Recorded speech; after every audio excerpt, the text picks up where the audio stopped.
রাশিয়ার জন্য সমস্যা শেষ হওয়ার যেন নামই নিচ্ছে না। রাশিয়ার বহুবার মানা করা সত্ত্বেও আর মিলিটারি কনফ্লিক্টের হুমকি দেওয়া সত্ত্বেও সুইডেন এবং ফিনল্যান্ড ন্যাটো জয়েন করার জন্য অ্যাপ্লাই করে দিয়েছে। রাশিয়া সুইডেনের থেকে বেশি ফিনল্যান্ডের ন্যাটো জয়েন করা নিয়ে চিন্তিত রয়েছে, কারণ সুইডেনের রাশিয়ার সঙ্গে কোনো ল্যান্ড বরাদ্দ নেই, যেখানে ফিনল্যান্ড এবং রাশিয়া নিজেদের মধ্যে 1300 কিলোমিটারের বর্ডার শেয়ার করে। ফিনল্যান্ডের বিরুদ্ধে পাল্টা অ্যাকশন নেওয়ার জন্য রাশিয়া শনিবার অর্থাৎ আজ থেকে ফিনল্যান্ডের সমস্ত গ্যাস সাপ্লাই কেটে দেওয়ার সিদ্ধান্ত নিয়েছে। ফিনল্যান্ড নিজের প্রয়োজনের 67% গ্যাস শুধুমাত্র রাশিয়া থেকেই পারচেস করত।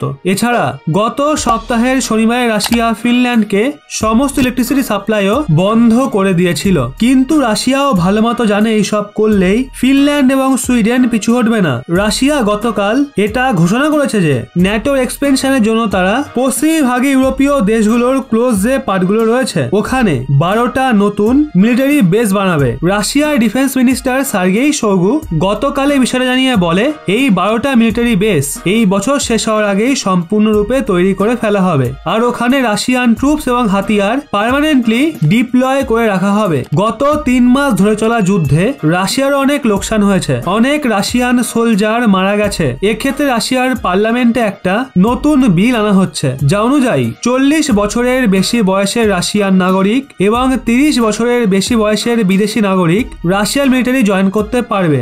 বর্তমান সময় রাশিয়ার যে আইন রয়েছে তা অনুযায়ী 18 থেকে 40 বছরের রাশিয়ার নাগরিকরা রাশিয়ার মিলিটারি জয়েন করতে পারবে, যেখানে 18 থেকে 30 বছরের কোনো বিদেশি নাগরিক রাশিয়ার মিলিটারি জয়েন করতে পারবে। রাশিয়া 40 বছরের বেশি বয়সী মানুষদের মিলিটারিতে নিতে বাধ্য হয়েছে। তো আপনারা বুঝতেই পারছেন রাশিয়া এবং প্রেসিডেন্ট ভ্লাদিমির পুতিন এই সময় কতটা চাপে পড়ে গেছে। যুদ্ধ এখন 3 মাস পূর্ণ হতে চলেছে, কিন্তু রাশিয়ান ফোর্সেস এখনো নিজের উদ্দেশ্য পূরণ করতে অসফল রয়েছে। যদিও এর পেছনে বড় কারণ হলো ইউক্রেন একা রাশিয়ার সঙ্গে যুদ্ধ করছে না, সে আমেরিকা, ব্রিটেন, ফ্রান্স, জার্মানি সহ 23টা ন্যাটো দেশের থেকে সৈন্য এবং আর্থিক সহায়তা পাচ্ছে। তার থেকে অনেক হাইটেক হাতিয়ার এবং অ্যাডভান্স ওয়েপেন সিস্টেম পাচ্ছে, যে কারণে রাশিয়ার বিশাল লোকসান হচ্ছে। এখানে সিচুয়েশন রাশিয়া ভার্সেস ন্যাটো বা এটা বলতে পারেন 1 ভার্সেস অল হয়ে গেছে, যা গ্রাউন্ডে রাশিয়া ভার্সেস ইউক্রেন দেখা যাচ্ছে। সামনে থেকে রাশিয়ার তো শত্রু বিপদ রয়েছেই, কিন্তু এখন চায়নাও পেছন থেকে যুদ্ধ করা শুরু করে দিয়েছে। প্রমাণ হিসাবে আপনারা স্ক্রিনে দা নিউ ইয়র্ক টাইমস এর এই আর্টিকেলটা দেখুন, যা অনুযায়ী চীনের হ্যাকাররা রাশিয়ান ডিফেন্স ডেটা চুরি করার চেষ্টা করছে। রিপোর্ট অনুযায়ী চীনের স্টেট স্পন্সার্ড হ্যাকাররা রাশিয়ার মিলিটারি রিসার্চ অ্যান্ড ডেভেলপমেন্ট ইনস্টিটিউটের ইঞ্জিনিয়ার এবং সায়েন্টিস্টদের রাশিয়ার হেলথ মিনিস্ট্রির তরফ থেকে অনেকগুলো মেল করে। মেলের সাবজেক্ট লাইন ছিল list of persons under US sanction for invading Ukraine, কিন্তু তদন্ত করে জানা যায়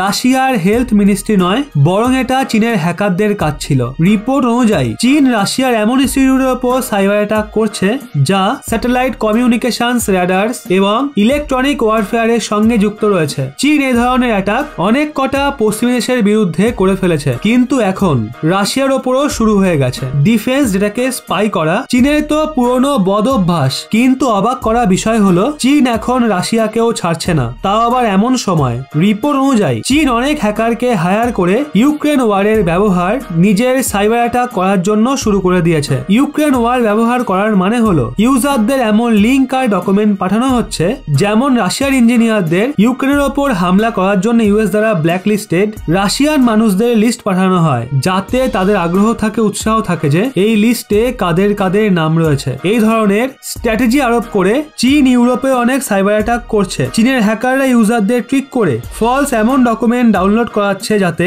রাশিয়া ইউক্রেন যুদ্ধ রিলেটেড ইনফরমেশন থাকার দাবি করা হচ্ছে, বা ইউক্রেনকে সাহায্য করার জন্য ডোনেশন বা এদের জন্য কোনো লিঙ্ক পাঠাচ্ছে। অর্থাৎ চীনের হ্যাকাররা মাইন্ড গেম খেলে ম্যানিপুলেট করে রাশিয়া ইউক্রেন যুদ্ধকে কাজে লাগিয়ে ইউজারদের ডেটা চুরি করার কাজ করছে। ইউক্রেন যুদ্ধ শুরু হওয়ার পর চীনের হ্যাকাররা ইউক্রেনের ডিফেন্স অর্গানাইজেশনকে একটা ডকুমেন্ট সেন্ড করেছিল, যেখানে চীন তথ্য দিয়েছিল যে ইউক্রেনকে রাশিয়ার বিরুদ্ধে ওয়ার ক্রাইমের প্রমাণ কিভাবে সংগ্রহ করতে হবে, সেগুলোকে কিভাবে ডকুমেন্ট করতে হবে, রাশিয়ার বিরুদ্ধে এভিডেন্সকে কিভাবে ফিল্ম করতে হবে। কিন্তু ওই ডকুমেন্টের সঙ্গেও ভাইরাস পাওয়া গেছিল, যা ওই ইনফেক্টেড কম্পিউটার থেকে সমস্ত ইনফরমেশন ও ডেটা চুরি করতে সক্ষম হয়েছিল। এ ধরনের আরো অনেক ঘটনা সামনে এসছে, কিন্তু আসল খবর হলো চীন এই ধরনের সাইবার অ্যাটাক এখন রাশিয়া রাশিয়ার ওপরও করা শুরু করে দিয়েছে, যা পরিষ্কার বুঝিয়ে দেয় চীন রাশিয়ার পেছনে ছুরি মারছে।